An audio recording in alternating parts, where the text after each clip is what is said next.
coming up. We are working with one of our local folks, Christina Ellis from Business Intentions, to provide a mastermind series for our C-level suite managers and above folks, owners, regarding topics that are going to be important and pertinent to you. So stay tuned, keep an eye out for our mastermind series that's coming up. We're really excited about that as well. So no ribbon cuttings coming up very soon, but we do have a business after hours coming up this week that's going to be at Lum's Auto Center. It is a combined event with Seaside Chambers, so it's going to be pretty big, and it's going to be pretty, well, it's pretty fun. It's going to be a great time. So let's just get to that. And then we also have August 11th at AT&T in Warrenton coming up. So that's what we have coming up. But coming up to the mic, we have a couple speakers. First, we're going to start with Kevin Leahy. He's going to talk to us a little bit about what's going on at the Small Business Development Center in CEDR. Thank you, Scott. Just want to mention a couple exciting things happening. We're working with WCT Marine and Hyatt Maritime to do an enterprise zone application. This is for that $31 million travel lift. So work in progress there. It's going to be an additional 50 to 100 jobs here in our county over the next few years. So very, very exciting. Our Clatsop Works program, we're midway through it. We have 31 interns this summer. We actually are halfway through. We have professional development that happens every Wednesday. Last week, the cohort went to the Columbia River River Pilots out in Warrenton and took a tour of the boat, and it's interesting. So many of them had not really thought about a career in maritime, and now they are, so it's very, very exciting. On the SBDC side, we have a lot of things happening. We have a business boot camp startup coming in here in October. We have our small business management program starting in October. That's our 9-month cohort program. They'll be led by Jessica Newhall and Eric Stromquist. And we have a strengthening business for child care providers. We're working with the Clatsop County Child Care Task Force that I'm part of, so is Jessica. And we're going to be doing a series of workshops for existing child care providers. There's also going to be grants that we're going to be working on, thankfully, with the dollars the county commissioners passed on from the ARP funding and CMH and Providence. It's $270,000 this year alone, grants for child care providers. So stay tuned, we're working on the information on that for our the application process. So a lot going on, and I appreciate it. Thank you so much.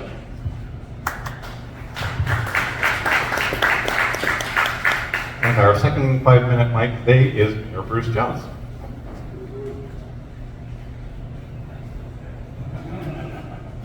Thanks, David. So the main thing I wanted to talk about this morning is, for those of us in Astoria, there are 3 seats open on the City Council. And if you're from Warrenton, there's also, I think, a few seats open there, but I was going to talk about Astoria today. So Ward 1 is what's generally thought of as Downtown Ward. That's Councilor Jonah Herman. Ward 3 is generally Uniontown. That's Councilor Roger Rocca. And of course, the mayoral seat is going to be open. So the 3 of us, well, Councilor Herman and I are not running again. Councilor Rocca said he doesn't intend to run again, but he left open the possibility that he could, but I don't think he has any intention of it. So there are 3 seats open on the Astoria City Council, and filing opened on June 30. That's about 55 days ago, if I'm counting correctly, and no one has filed yet. And there are 5 weeks left in the filing period. The deadline to file for City Council is August 30. So again, that's about 5 weeks from now. So I would ask you to think about is there any chance you might be interested in serving on the Astoria City Council if you live in Astoria and are in one of the wards or want to be mayor? But even more importantly, I know every one of you is very involved in the community and you know a lot of people. And so if there are people you know that you think might make a good city councilor, a good mayor, talk to them.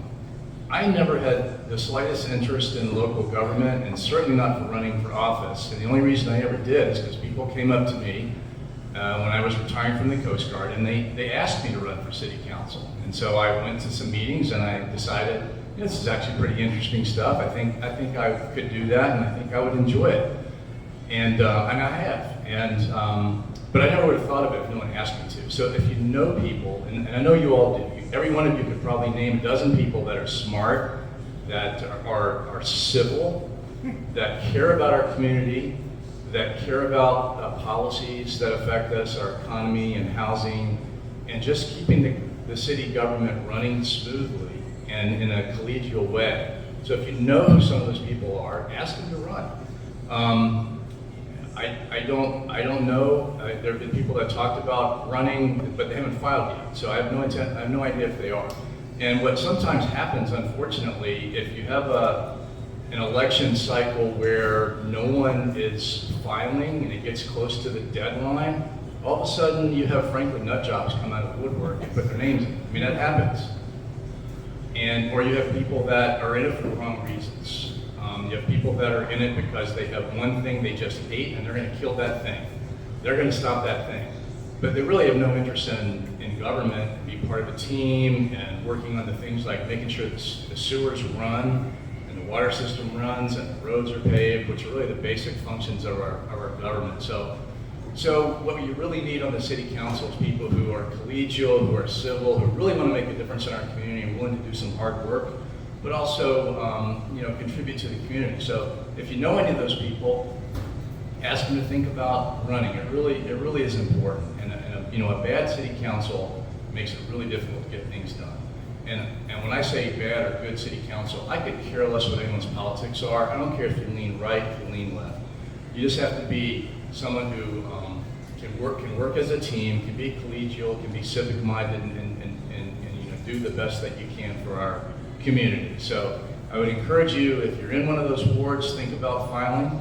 Talk to me. I'm happy to tell you about the details of being on council, or if you know someone else that might be a good city councilor or a good mayor, encourage them to run. Encourage them to talk to somebody on the city staff and city council who can tell them more about that. So that's really my plug for today, just to, with 5 weeks to go, even though I'm leaving the city council, it would be really easy to say, hey, not my problem, but I really do care about our community. I care about our city staff who work very, very hard, and they deserve good leadership. And so I'm really interested in getting good quality people to serve on the city council. And then you get to work with folks like David and with Kevin on lots of issues that affect the community. So, any questions? All right, thank you. And I'm just going to let David do a little introduction before Rob takes the mic. So we try very hard on our monthly presenters to have somebody who has a sort of an overarching, something of interest to all of us, whether it's an entire industry, whether it's a city doing their state of the city. Rob is perfectly in here because Rob is both a commercial fisherman, he has a retail fish market, and he has a restaurant. And so Rob Seitz is the owner of South Bay Wild Fish House, a commercial fisherman, an entrepreneur, a poet, and a unicyclist, as I understand. So how about a big warm round of applause. Welcome to Rob Seitz. Thank you. It's nice to see this many people willing to get up early and listen to someone talk about fishing. Anyway, so my name's Rob Seitz, and I've been given a lot of these presentations. I'm a local commercial fisherman primarily. I moved here in 1992 from Alaska to be a fisherman. I grew up fishing with my grandfather in the Cook Inlet, and up there, half the guys were from Astoria. Anyway, I ended up down here, and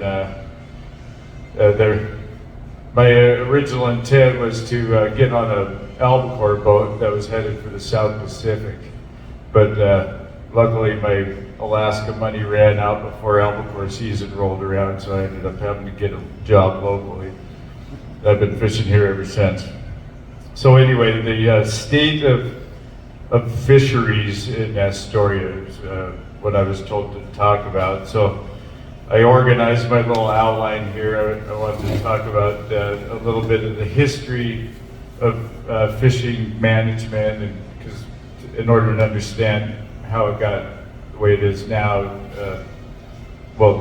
it's important to understand, how it got here. So anyway, way back when, it used to be foreign fishing vessels could fish within 12 miles of our coastline. And, it's hard to protect your coast and also hard to manage fisheries if foreign fishing vessels can, fish that close. So we implemented this 200-mile limit, which had an impact because back then, there was Russian vessels, Asian vessels, Polish vessels, all kinds of fishing vessels that were dependent on our fish, So we had to justify this 200-mile limit, and so the government became interested in getting Americans to become fishermen. So through low-interest government loans to purchase boats, and then back then all you needed was a boat and some gear, and you could go fishing. And back then we considered it an inexhaustible resource, so we really pushed people towards fishing, and we got better at it, and people bought bigger boats, and technology improved, and we found out that it's not an inexhaustible resource, so we became interested in protecting that resource, and all of a sudden, we had to limit the number of participants because the fisheries were overcapitalized, and we started having, overfishing, bycatch issues.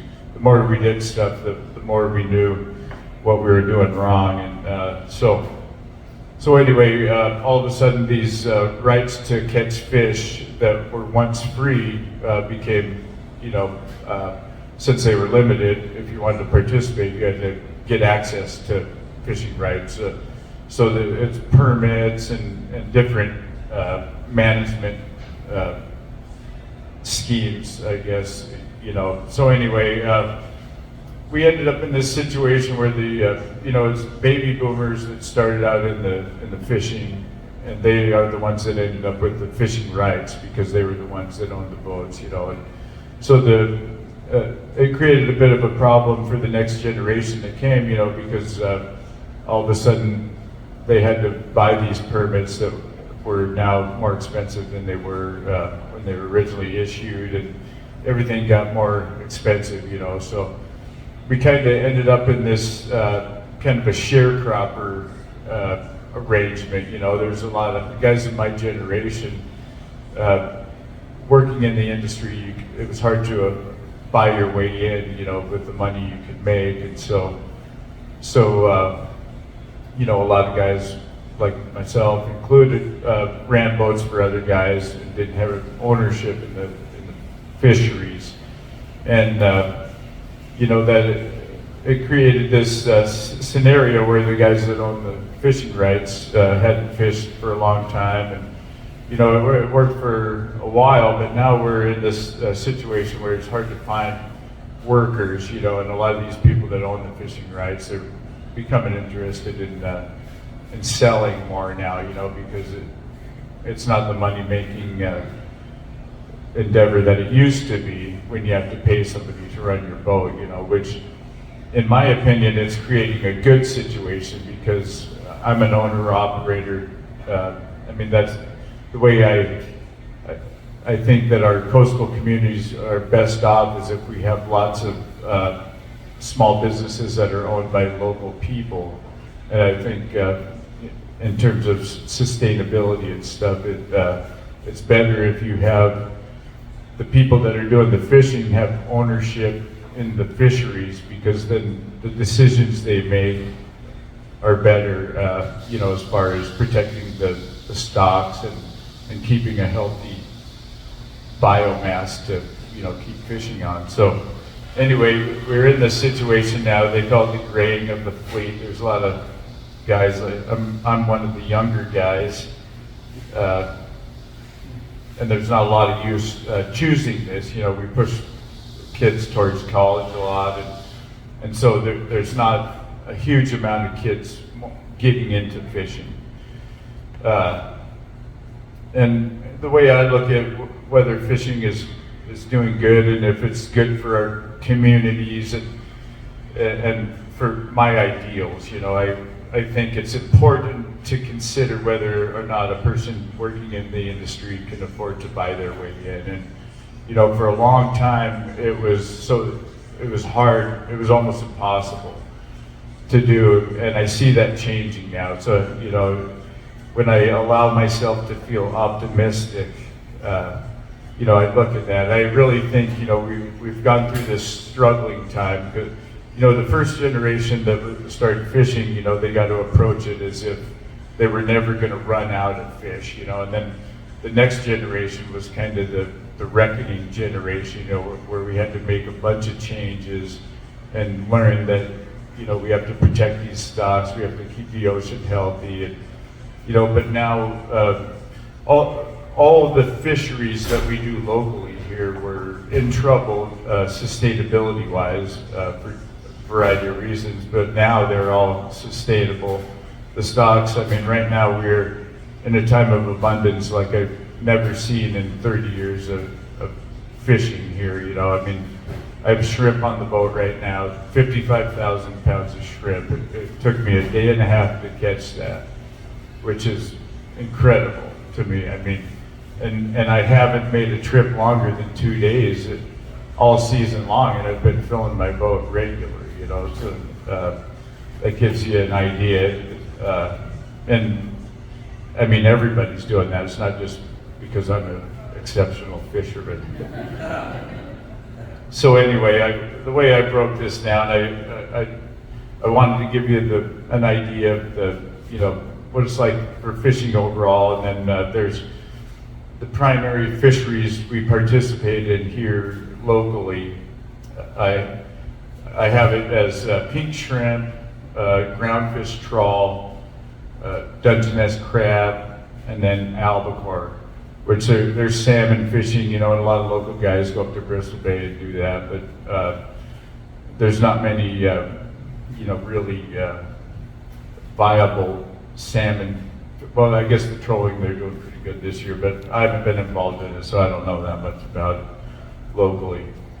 So anyway, the pink shrimp fishery, it's a trawl fishery, which is, you know, you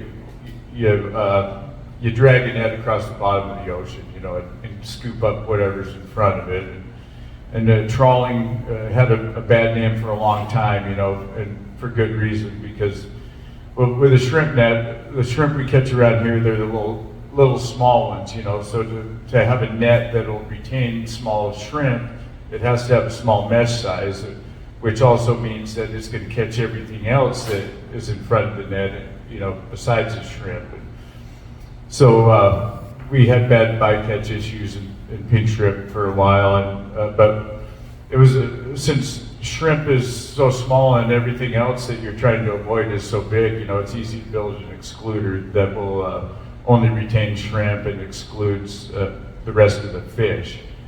And so we were able to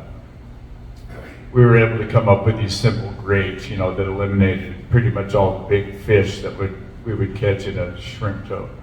And should I stop at the end of every section and ask people if they want to ask questions, or just keep going? Well, an excluder, okay, so to picture a trawl net, it's like a cornucopia, or like a funnel, you know, a rectangular funnel. And it starts out big and then tapers down, you know, and the way it works, the water flow, even though it's meshes, you know, and water can escape it, because of the taper, the water flow increases as you go down the net, you know, it tapers down, and then you come to a tube, and then at the end of the tube is the cod end where all the catch collects, you know. So in this tube in front of the cod end, we have these 4-foot grates.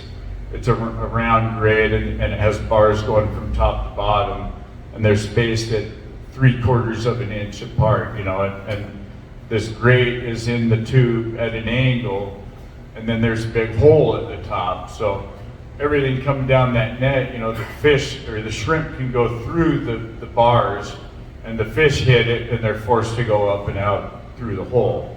So I mean, it's pretty simple, you know. But and it works great, you know. When they first told us that we had to start using these things, we were like, oh, you know, it's going to be the end of the fishery, and we all complained, you know. But But now we see what I mean, it's a labor-saving device because we used to have to sort through all that fish, you know. So anyway, we didn't want them in the beginning, but now you couldn't take them away from us. And so, you know, we excluded all the big fish, but there was still a problem with like little smelt and small fish could still get through the grades. And somebody figured out that if we've been putting these LED lights on their foot rope, which attracts all that small fish, and they go down and end up going under the net, you know. So now, I mean, we've eliminated like 98.5% of all that small fish, you know, with these little simple devices. And so that allows us to, it's much easier to put shrimp on the boat now, you know, because we don't have to sort through all that stuff that we used to. And sometimes you would get a tow that has so much fish in it that you just couldn't keep it, you know, so we wasted a lot of product, which isn't taking place now, you know. Shrimp fishery is extremely, I love it because you get to shut down at night, you know. A lot of other fisheries, you go around the clock, you know, but shrimping is kind of a gentleman's fishery where you get to shut down at night and get a nap, which is becoming more and more important the older I get. So, I wanted to throw in shrimp are a very interesting little creature. They're a direct reflection of the health of the ocean because shrimp, they're all born asexual, and then depending on the availability of feed, that's what determines what percentage of their population becomes female, so that they can lay more or less eggs and take, you know, advantage of, like, they like the La Nina weather cycle because there's more upwelling, and shrimp are plankton eaters, you know, so that's why we have so many right now. We've had a couple years of La Nina, lots of upwelling taking place, and so lots of shrimp, you know, turning into females and laying lots of eggs, and you know, that's why everything is so abundant right now, because everything eats shrimp, you know, salmon eats shrimp, that's where flamingos get their pink color. And you know, if eating closer to the bottom of the food chain is important to you, then shrimp is what your seafood, you know. You know, it takes 10 pounds of shrimp to make 1 pound of salmon or whatever. You know, that's the argument for being a vegan or whatever, eating the grass instead of the cow, you know. But I've been trying to tell people, you eat the shrimp instead of salmon. Anyway. So I'll move on to the groundfish trawl. But I should add that pink shrimp is a state managed fishery. And that matters to me, you know, as far as you know, how easy these fisheries are to get into. The next one, groundfish trawl, most of the pounds that are landed in this community are in that category. That covers like 90 species of bottom fish and rockfish, and then also Pacific whiting, which is the biggest biomass in the world, in my understanding.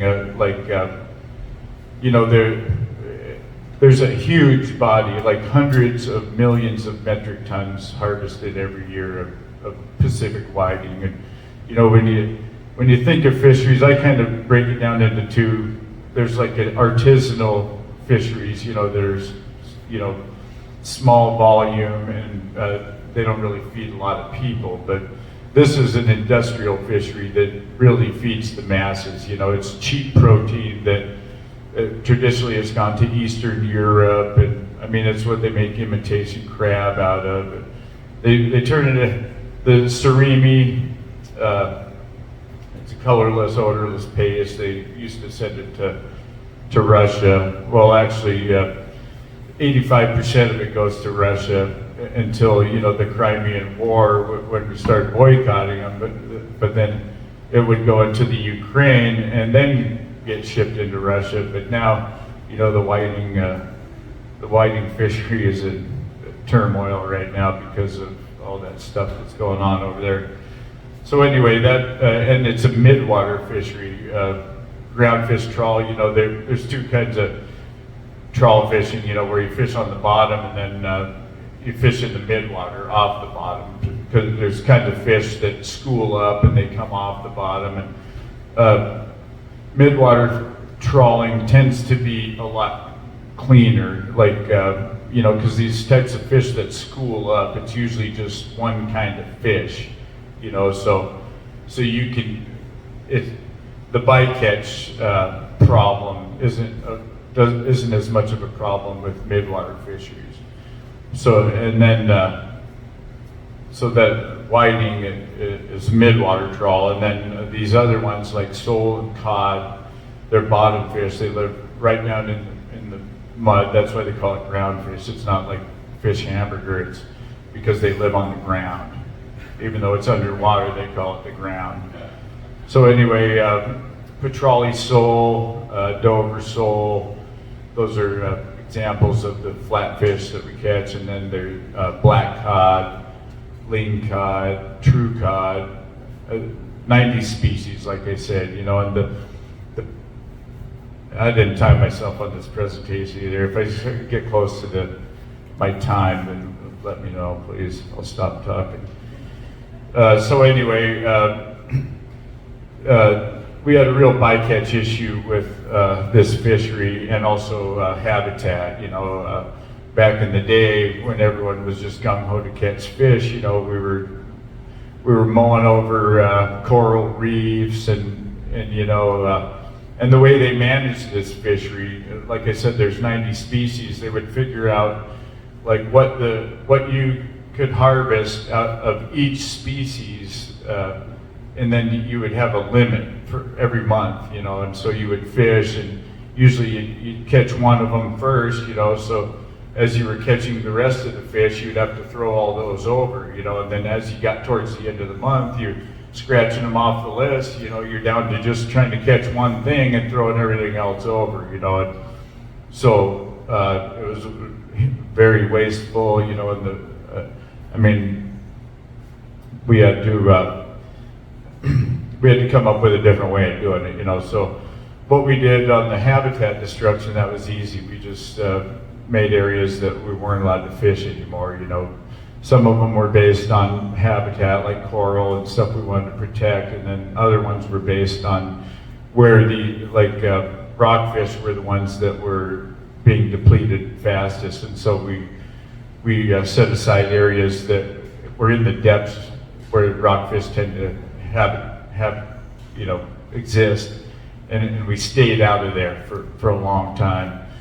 And then the way to deal with the bycatch, we made it so instead of a monthly cap, everyone was allocated a yearly amount, you know, based on what your catch history during a window period, and then they made it the quota tradable. It was this quota system, you know, so we can go out and you catch your fish, and then you would have quota, you know, it was like a bank, you know, like Dover sole and everything, and you have quota that you were allocated, you know, and you spend that, but if you don't have quota to cover all the fish on your boat, you just make trades with your buddies, or you could purchase it, you know, lease it at several different auction houses.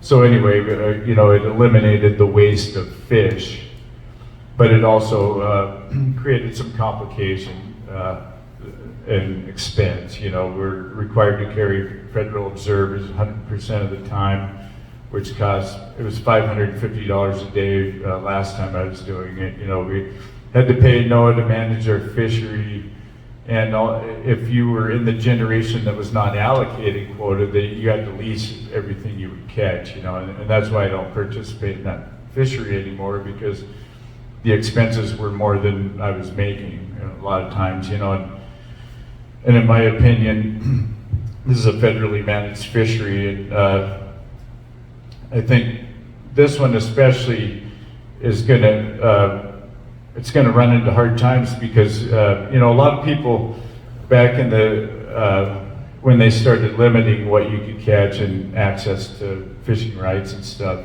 a lot of people chose you know, to get into construction or other things, and now we're in this scenario where you know, there's abundant fish out there, but there's not a lot of people to work on the boats to go get them, and then there's not a lot of people to work in the plants to process them, and the ground fish is labor intensive because they haven't been able to come up with a machine that can fillet a petrale sole because they're, you know, wide variety of sizes, and there's a small fish.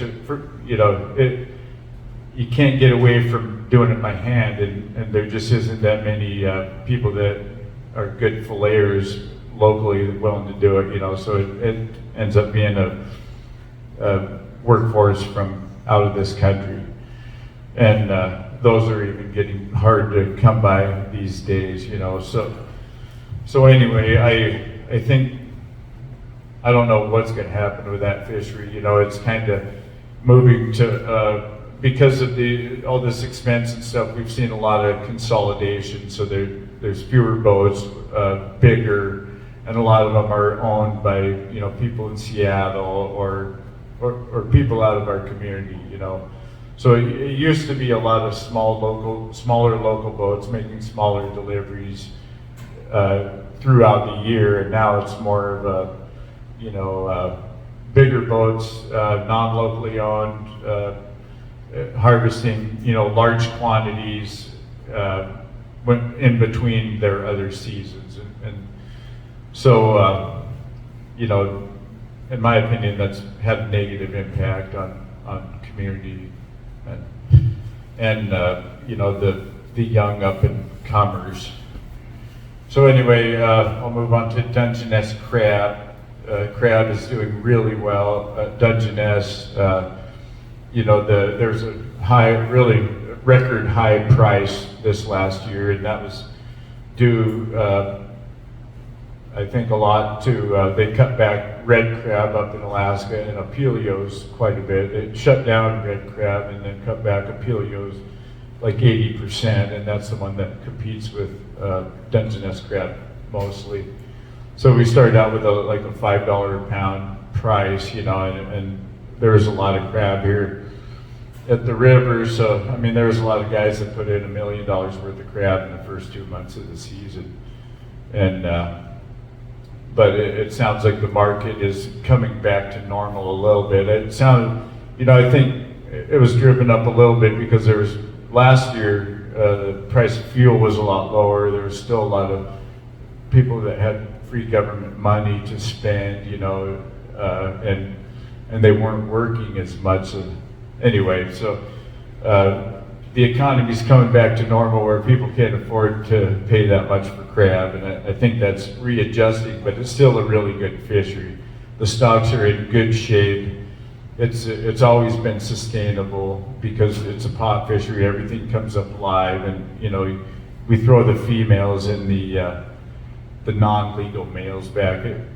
Crab is kind of an interesting fishery because the more you fish them, the more there is, because you know, male crabs, they're kind of like humans, I guess. It's the younger ones that do all the breeding, and the older ones are territorial, you know. So if you let those old ones continue to be in the population, you know, they'll kill the younger males and the females. And so if you pull the ones that we harvest, we pull them out of the population, a lot more breeding takes place, you know, and so we have bigger harvests year after year. I mean, our harvests now are quite a bit bigger than they used to be 20 or 30 years ago. So, you know, it's a really good fishery. You can make a lot of money at it, but it also costs a lot. And so that's the thing. I mean, boats are expensive, crab gear is expensive, and since you can make so much money at it, there's a lot of competition, you know, so you have to have all the latest technology, you know, bottom mapping programs, and I mean, it's incredible how far marine electronics have come in the last 20 years. So I'll move on to albacore. Albacore is the only fishery that you can just buy a delivery permit for the state and get into, you know, a boat and gear. And they keep it that way because albacore is a highly migratory species. It spends a lot of its life cycle outside of our waters, so we can't really manage it much. And also it takes a lot of time. A lot of these albacore boats, they're at sea for months at a time, and they'll be 1,000 miles offshore, so they freeze on board. And the sushi grade albacore is a really high quality product because they have -30 freezers on their boats, and they bleed them all, and they go into this extremely cold freezer. So it's a really good product because it's frozen right when it was caught fresh, and the Asians, who really know a lot about quality fish, they kind of drove the sushi market drove all these quality measures that the albacore fleet has taken to make this such a good product. And it also makes it easy to deal with because since it starts out frozen, it's not perishable like all the fresh stuff. Marketing albacore is easy because everybody loves albacore, and it's such a high quality product that even people that don't tend to like fish, like albacore. Yeah, I got to be getting close to 20 minutes. I had a couple of things. I read some statistic one time that in the country there's only like 30,000 commercial fishermen. All the Alaska. There's not that many of us. So we're not a big demographic, and so I figured, if it's a choice between me or something else, then the fisherman usually gets the back seat or whatever. So in the question of tourism and fishing, I look at towns like Monterey and stuff, and they don't really have a working waterfront anymore, but it's made to look like a working waterfront because they see the benefit of a working waterfront and getting tourists there, And I think that's one of the things that makes Astoria special because we still have a working waterfront. And that's part of the reason we thought a restaurant was a good idea, and that's, I don't know if you know this, but we're aging whiskey for Pilot House Distilling on the boat, So I have like 4 barrels of whiskey up on top of the house because I guess the constant motion keeps the sediment stirred up, and they'll absorb the salt air through the oak barrel, they say. They say a year at sea will make it taste like a 30-year-old whiskey. So anyway, I think, commercial fishing, I think, we should approach tourism as a partnership, rather than competition for the waterfront. Anyway,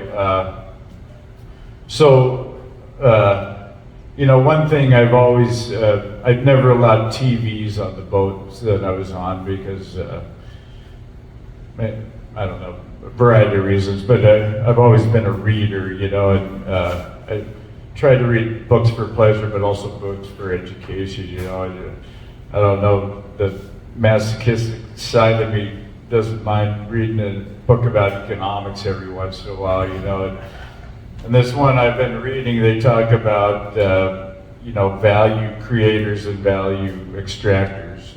And, fishing, to have a healthy, strong economy, you need, value creators. And fishing is a job where you create value, it's like, the example they use is like building a house or renting a house, you need both. You need home builders, and you also need people, anyway, I don't want to get, anyway, it's an important part of our economy because, we bring in this valuable product that can then be processed and sold, And there's this, what they call it, a multiplier, you know, all the support services like hydraulic stores, net builders, you know, these are other businesses that are supported by the fishing industry, you know. So, and you know, also all the arguments for biodiversity in the wild, you know, to make things more resilient, you know, I think they're good arguments for economies. It takes all different kinds of things to have a healthy economy, because, you know, it's like the potato famine. You can't just be all in on potatoes. You got to have a variety of things. So I believe, and I hope you guys agree, that fishing is an important part of our local economy, and I think it adds to tourism and shouldn't be thought of as competition with it. I'm happy to answer any questions if you guys have any. I'm not sure how much time I got left though. Do you have a perspective on this proposal for these floating wind turbines out in the ocean? Yeah, I mean that's the new battle that. Oh, that's another thing I wanted to add is that you know, wild capture fisheries we have the lowest carbon footprint of any other form of food production. You know, I mean, we don't have to feed them, we don't have to breed them, we don't have to plant them or anything, and we don't have to till the soil. We just go out and pick them up. And to give you an example of, I mean, I put 1,400 gallons of fuel on the boat, and I'll get 3 trips out of it. The last time I filled up on fuel, I put 150,000 pounds of shrimp in on 1,400 gallons of fuel. You know, I mean, that's pretty good, you know, return on. So these wind turbines, what I've seen, they're unproven. They have a lot of. I'm not saying that they're not an important part of our renewable energy, but it has to be done right. You know, I've seen lots of information about how they actually slow they take wind. You know, it's like a solar panel. Stuff can't grow under it because it doesn't get the sun. Well, you need that wind for upwelling, you know, in the ocean to keep things healthy. And those turbines slow the wind down. They're seeing in the North Sea. Scott knows more about this than I do, but you know, that's another. When I brought up that example, there's 30,000 fishermen in the country, but there's millions, hundreds of millions of people using energy. You know, so I think if we go head to head with these people, we're going to lose, you know, fishermen. But, you know, it's such a good resource. It's so important. I mean, it's the highest quality protein out there.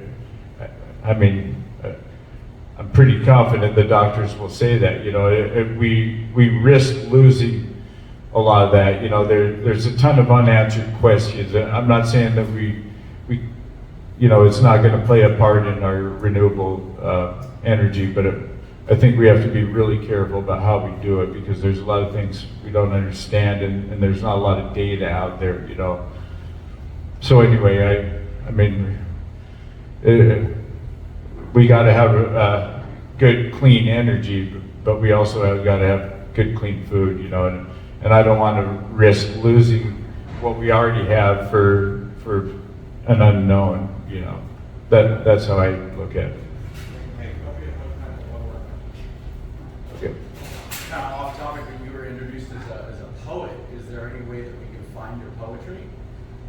Oh man, the Fisher Poets website, there's something called In the Tote that has a lot of it up there. Myself and a lot of the other ones. If I have enough time, I could do a short one if you want. Okay, I call this one 2.5 gallons per flush. Grandpa's old wooden fish boat wouldn't have been complete without that 5-gallon bucket outfitted with a toilet seat. You'd just fill it half full of water straight from the deck hose, apply the seat, and assume the pose. There was no plumbing to go awry. When you were done with your business, you just dumped it over the side. Well, them saddle bronc cowboys have nothing on me, 'cause I rode that bucket in 40-foot seas. In weather like that, it was quite a ride. Pants around your ankles, sliding side to side. The water from the bucket would get your backside drenched, kind of like the toilets designed by the French. You had to ride that bucket, you had to swallow some pride, but it sure beat the hell out of hanging your cheeks over the side. Thanks a lot.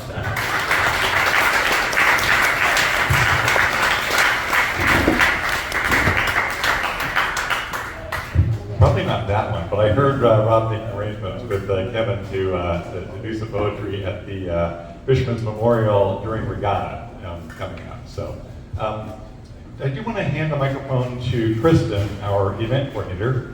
We passed her up, but she has some great news for us today. Thank you. Good morning, everybody. I'm Kristen, the event coordinator.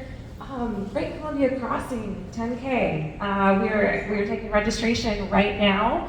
The race is on Sunday, October 9th, and a 10K is 6.2 miles, and we start at Dismal Niche in Washington, cross the beautiful Astoria-Warrenton Bridge, and then end in Astoria, the port of Astoria down there. So we're capping the registration at 3,500 folks. I've already got registrations, people from Hawaii, Canada, Germany, East Coast. People are coming here. This is a destination race, and people are really excited about it. So we're implementing the clam bucks again this year, and the clam bucks are the $1 little wooden tokens that participants get in their race packets, and they can spend it just like cash. It's like $1 per token during the race week, and then at the end of the week, chamber member businesses bring in their tokens, and then the chamber will reimburse for 50 cents per token. So if you're interested in being a chamber member business and do a clam bucks with us, let me know. David knows, Scott, Regina, Chase, let us know. And we'll provide you with some more information and yeah, get you going on that. So, great Columbia Crossing. Yes.